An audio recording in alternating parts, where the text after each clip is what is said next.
নমস্কার। অ আ ছোট খোকা বলে অ আ, শেখেনি সে কথা কওয়া।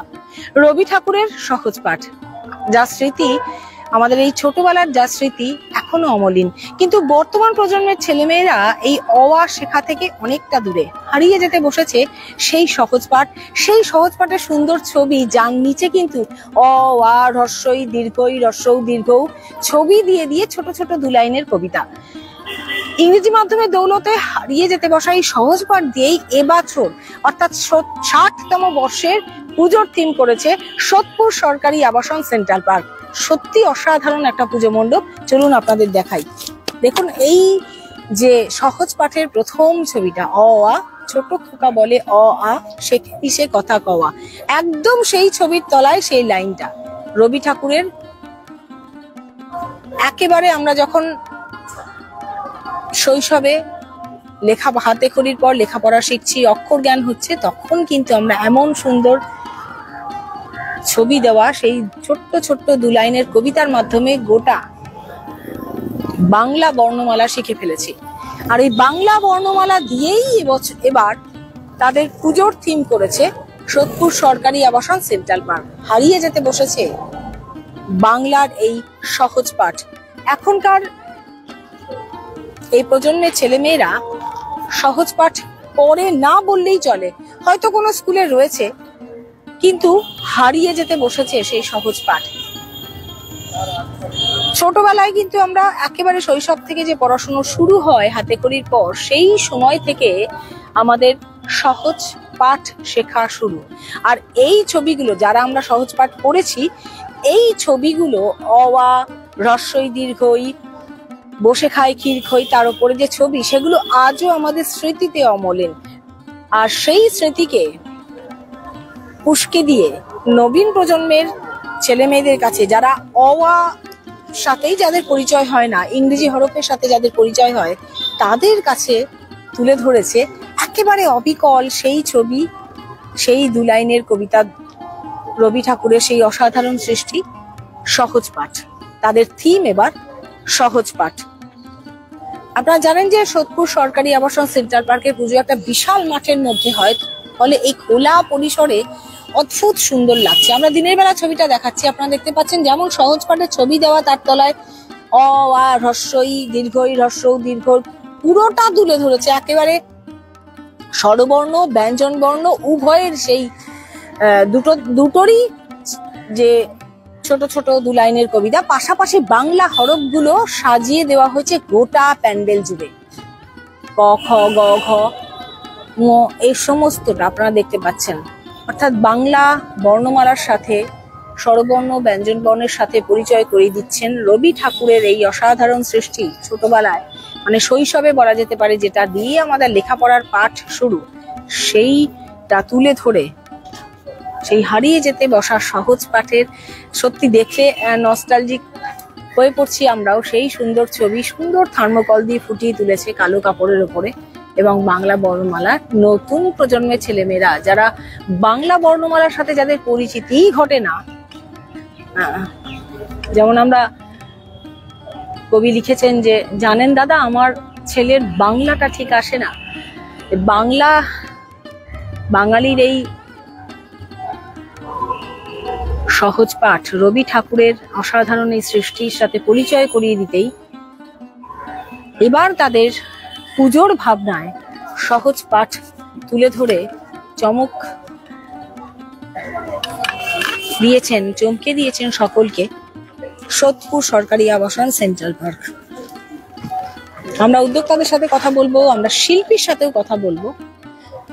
একেবারে মণ্ডপের ভেতরে, আপনাদের বাইরেটা তুলে ধরলাম, মণ্ডপের ভেতরে কিন্তু যেমনটা বললাম, স্বরবর্ণ ব্যঞ্জন বর্ণ সমস্ত অক্ষরের এবং রবি ঠাকুরের সৃষ্টি সেই প্রত্যেকটা অক্ষরের যে দু লাইনের ছড়া, সেটা তুলে ধরেছে সেই ছবি দিয়ে, যেমনটা আমরা সহজ পাঠে। আর একেবারে শ্যামলাকে বলবো, একেবারে ছাদে কিন্তু সেই আমাদের পুরনো সেই ছোটবেলার স্মৃতি সহজ পাঠ, সবুজ রঙের সহজ পাঠ লেখা প্রথম ভাগ রবীন্দ্রনাথ ঠাকুর। যেমনটা আমরা স্কুলে ভর্তি হই,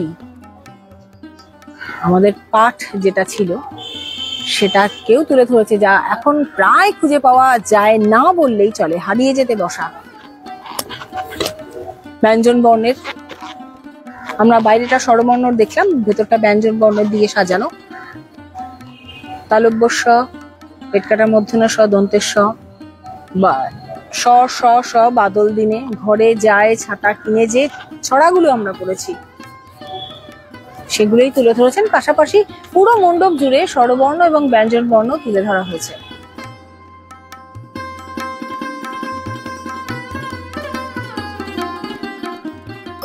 আবার শিল্পীর সাথে কথা বলি, অসাধারণ এই ভাবনাটা, এই এত সুন্দর। প্রথমত সব থেকে বড় কথা যে রঙের ব্যবহার হয়েছে, কালো রঙের মধ্যে সাদা দিয়ে সেই ছবিগুলো ফুটিয়ে তোলা হয়েছে, একেবারে যেন সহজ পাঠ আমরা খুঁজে পাচ্ছি। এভাবে ছোটবেলার স্মৃতিকে মানে একদম নস্টালজিক করে দিয়েছেন আপনি আপনাদের এই পুজো মণ্ডপে এসে, যেটা একেবারে হারিয়ে যেতে বসেছে। বর্তমান প্রজন্মের ছেলেমেয়েরা অওয়ার ক মানে বাংলা বর্ণমালার সাথে পরিচয়ই ঘটে না, তাদের পরিচিত করতেই কি এটা তুলে ধরা? হ্যাঁ, সেটা তো অবশ্যই। আর তার সাথে যদি বলুন, কারণ এই বছর যেহেতু বাংলাদেশের মধ্যে রবীন্দ্রনাথকে নিয়ে খুব অত্যাচার হয়েছে, ওটা একটা যেহেতু বাঙালি তো একটা তো সেরকম আবেগ তো একটা ছিলই। আর তার সাথে এই দাদাদেরও চিন্তা ভাবনা একই ছিল, ওই দুয়ে দুয়ে চার মিলে যাওয়া। আর এই টোটাল কাজটা যেমন আমার পুরো ফুল গ্রুপ ইউনিট করেছে, তো আমার থেকে বেশি ধন্যবাদ এই দাদাদের দেওয়া উচিত।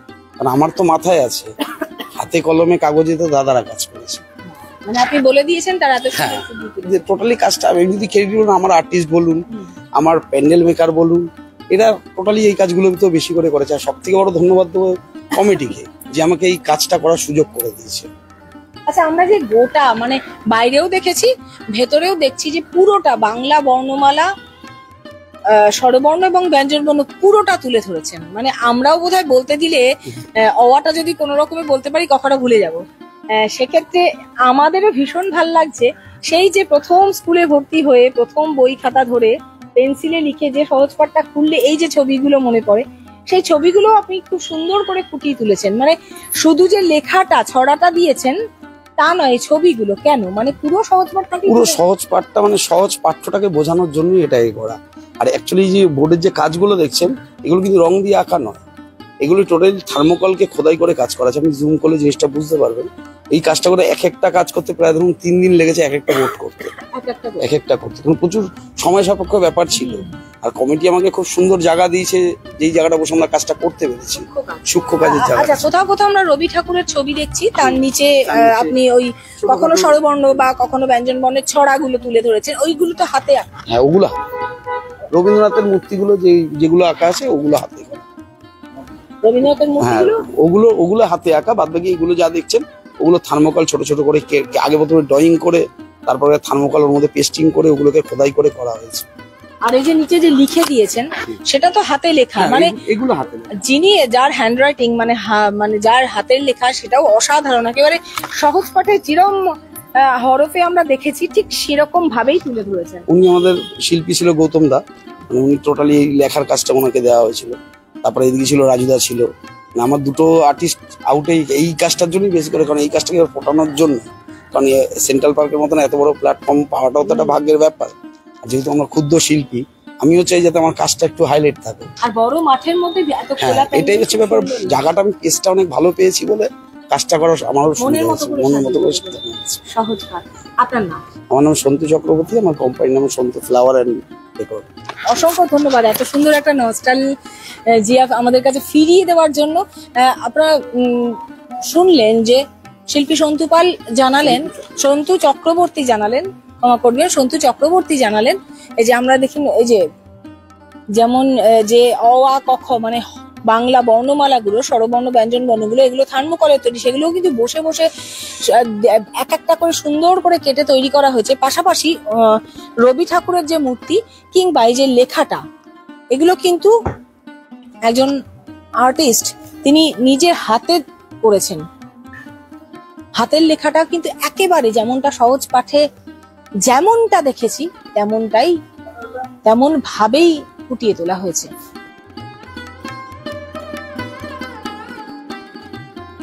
সত্যি বাঙালির গর্ব আমাদের সেই হারিয়ে যাওয়া সহজ পাঠ। ফিরিয়ে দিয়েছেন তারা। আমরা একটু উদ্যোক্তাদের সাথে কথা বলবো। আমি শিল্পীর সাথে কথা বললাম। শিল্পী জানালেন যে আপনাদের ভাবনার সাথে শিল্পীর ভাবনাও মিলে গেছে। কেন সহজ পাঠ? নবীন প্রজন্মের সাথে পরিচয় করিয়ে দেওয়া। হ্যাঁ, সেটা যে যেমন ঠিক আছে ওই ব্যাপারটা, কারণ আজকালকার দিনে অনলাইন শিক্ষার উপরেই দেখি গার্জিয়ানরা বেশি জোর দেয়, অভিভাবক শিক্ষায় বাংলা বর্ণমালার পরিচয় মনোনয়ন। তা সেই জায়গায় দাঁড়িয়ে সহজ পাঠ হচ্ছে কি, সহজ পাঠ, তাই তো। তা প্রথমে বর্ণমালার এক মানে সহজ পাঠ ছাড়া মানুষের শিক্ষা শুরু হয় না। তা সেই জায়গায় দাঁড়িয়ে রবীন্দ্রনাথ ঠাকুর এই সহজ পাঠটা রচনা করেছিল তার জন্যই হয়তো। তা আমরা সেই কথা ভেবে, এবং আমরা জানি যে এটা শিশুদের মনেও একটা প্রভাব ফেলবে এবং তাদের খুবই ভালো লাগবে আমাদের এই চিন্তা ভাবনাটা। হ্যাঁ, এবং এটা তাদের এই চিন্তা ভাবনাটা খুব ভালো লাগবে বলেই আমরা সেই কথা ভেবেই এবছরের আমাদের ভাবনা মা আসছে সহজ পাঠে। আচ্ছা, মানে পুজোর উদ্বোধন করে, পুজোর উদ্বোধন আজকে আমাদের সন্ধ্যেবেলা পুজোর উদ্বোধন করবেন আমাদের মাননীয় বিধায়ক শ্রী নির্মল ঘোষ মহাশয় এবং পানিহাটি পৌরসভার পৌর প্রতিনিধি হচ্ছে 14 নম্বর ওয়ার্ডের শ্রী তীর্থঙ্কর ঘোষ মহাশয়। এই যে বাংলা বর্ণমালাকে আবার এত সুন্দর করে সাজিয়ে তুলেছেন, মানে বাংলা বর্ণমালার পুরোটা বোধহয় পরপর বলতে দিলে আমাদেরও আজকে মানে আমরাও প্রায় ভুলে যেতে বসেছি, যদিও সেটা অত্যন্ত লজ্জার। কিন্তু এখনকার ছেলে মেয়েরা ইংরেজি মাধ্যমে বেশিরভাগই, আমি অবশ্যই বেশিরভাগই বলবো, বেশিরভাগ পড়ার দৌলতে এইটা যে আমাদের ছিল একটা সময়, মানে এখন তো সহজ পাঠ খুঁজলেও খুব রেয়ার হয়ে গেছে, সেইটা যে তাদের কাছে স্মৃতি, বা সব থেকে বড় কথা অভিভাবকরাও কিন্তু এই প্যান্ডেলে এসে মানে তাদেরও ভীষণ ভালো লাগবে, সেই একটা তাদের ছোটবেলা ফিরিয়ে দিলেন। হ্যাঁ, সেটাই আমাদের চেষ্টা ছিল যে আমাদের, এবং যে ছোটবেলা আমরা তো এই সহজ পাঠ দিয়ে শুরু করেছিলাম, এখনকার দিনে তো সেই সহজ পাঠটা মানুষের যে বাচ্চাদের মন ভেতর থেকে চলেই গেছে, যার জন্য সেই জিনিসটাকেই ফিরিয়ে দেওয়ার জন্যই আমরা সহজ পাঠটা রেখেছি। এবং সেটা আশা করি সবার আপামর পানিহাটি সবারই, শিশুদের এবং তাদের অভিভাবক, তাদের সবারই ভালো। আমার নাম হচ্ছে অমিত ঘোষাল, আমি পুজো কমিটির সম্পাদক মন্ডলীর একজন। অসংখ্য ধন্যবাদ। পুজো উদ্যোক্তা অমিত ঘোষাল জানালেন যে সত্যি সত্যি তারাও নিজেরাও যেন ছোটবেলায় ফিরে গেছেন। আর শুধু নবীন প্রজন্মের সাথে পরিচয় করিয়ে দেওয়াই নয়, আপনারা দেখতে পাচ্ছেন এই মুহূর্তে মাতৃমূর্তি বরাবরই সাবেকি আনাই বজায় রেখে এসছে গত 59 বছর ধরে। এ বছরও তার ব্যতিক্রম হয়নি। একেবারে ডাকের সাজের মাতৃ প্রতিমা, মায়ের সুন্দর রূপ, ডাকের সাজের মাতৃ প্রতিমা, সেরকমই মা ইতিমধ্যেই এসে গিয়েছেন সোদপুর সরকারি আবাসন সেন্ট্রাল পার্কে। যা বলছিলাম যে উদ্যোক্তারা নিজেরাও যেমন ছোটবেলার স্মৃতি ফিরে পেতে এমন একটা সুন্দর বাংলা বর্ণমালা দিয়ে সহজ পাঠ থিম করে মা আসছেন সহজ পাঠে, এটাই তাদের এবারের থিম। বাংলার এই দুর্গাপুজোর মণ্ডপ তৈরি করেছেন, তেমনি যারা দেখতে আসবেন নবীন প্রজন্মের কাছে বাংলা বর্ণমালাকে পরিচিত করতেই, কারণ বেশিরভাগই ইংরেজি মাধ্যমে পড়াশোনা করা ছেলে মেয়ে এখন, তাদের কাছে বাংলা বর্ণমালাকে পরিচিত করতেই পাশাপাশি অভিভাবক যারা আসবেন তাদের ছোটবেলার স্মৃতি ফিরিয়ে দিতে একেবারে মা আসছেন সহজ পাঠে এবার সোদপুর সরকারি আবাসন সেন্ট্রাল পার্কের পুজোয়। ভীষণ ভালো লাগবে। অনেক বড় বড় থিমের পুজো আমরা দেখি, চোখ ধাঁধানো আলোর মালা দেখি, কিন্তু এখানে বাংলায় থাকা, বাংলায় ছোটবেলার সেই পাঠ্য পুস্তকে ফিরে যাওয়া এবং বাংলার সর্বশ্রেষ্ঠ উৎসব, বাঙালির প্রাণের উৎসব দুর্গাপুজোতে, তাই বাংলা ভাষাকে, বাংলা বর্ণমালাকে এবং ছোটবেলার সেই আবেগ, সেই স্মৃতি, সহজ পাঠকে ফিরিয়ে এনেছেন সোদপুর সরকারি আবাসন সেন্ট্রাল পার্ক।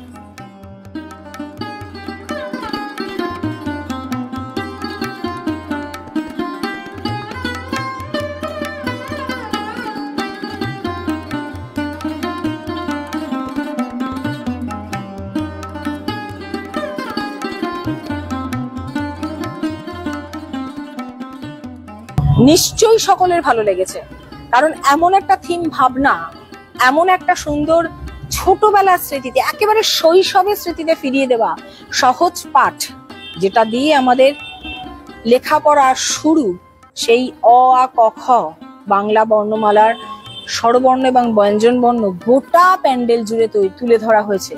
আর সেই সহজ পাঠ স্কুলে গেলে যে বইটা স্কুল থেকে দিত, সেই সহজ পাঠ প্রথম ভাগ দ্বিতীয় ভাগ প্রত্যেকটা আলাদা আলাদা রঙের ছিল। সেই প্রথম ভাগটার ছবি তুলে ধরেছেন তারা, একেবারে রবি ঠাকুর যেমনটা ছবি দিয়ে রবি ঠাকুরের লেখা সহজ পাঠ ছিল 2 লাইনের ছড়া, একদম তেমনটাই তুলে ধরার চেষ্টা করেছেন শিল্পী এবং পুজো উদ্যোক্তারা। তাই 60তম বর্ষের সোদপুর সরকারি আবাসন সেন্ট্রাল পার্কের পুজোর থিম হচ্ছে মা আসছেন সহজ পাঠে। ছেলেমেয়েরা তো বটেই, মানে নবীন প্রজন্মের শিশু থেকে শুরু করে কিশোর কিশোরেরা তো বটেই, তাদের অভিভাবকেরাও কিন্তু এই পুজো মণ্ডপে ঠাকুর দেখতে এসে সত্যি তাদের ছোটবেলায় ফিরে যাবেন। এটাও যেমন উদ্যোক্তাদের উদ্দেশ্য, তেমনি নবীন প্রজন্মের ছেলে মেয়েদের বাংলা হরফ বাংলা বর্ণমালার সাথে পরিচয় করে দেওয়াটাও তাদের উদ্দেশ্য। অবশ্যই আমাদেরও ভীষণ ভালো লাগলো, সেই সহজ পাঠ আবার দেখতে পেলাম, ফিরে পেলাম। তাই যদি দেখতে হয় এমন সুন্দর একটা পুজো প্যান্ডেল, তাহলে সোদপুর সরকারি আবাসন সেন্ট্রাল পার্কের পুজোয় চলে আসুন। অবশ্যই একদিন হাতে রাখবেন ঠাকুর দেখার তালিকায়। আর আমরাও চেষ্টা করছি বিভিন্ন পুজোর উদ্যোক্তারা তারা কি উদ্যোগ নিয়েছেন, তারা কি থিম করেছেন, মাতৃমূর্তি বা কেমন, সেটা আপনাদের সামনে তুলে ধরতে। পাশাপাশি থাকছে বিভিন্ন ধরনের খবরের আপডেট। তাই যদি 7 নিউজ নেটওয়ার্ক চ্যানেলটি ভালো লেগে থাকে, তাহলে অবশ্যই চ্যানেলটিকে লাইক করবেন, সাবস্ক্রাইব করবেন, বেল আইকন বাটন প্রেস করতে ভুলবেন না। পাশাপাশি আমাদের হোয়াটসঅ্যাপ চ্যানেলটিকেও ফলো করবেন। শ্যামল পাল, গৌতমী নাথ, 7 নিউজ। জয় হিন্দ।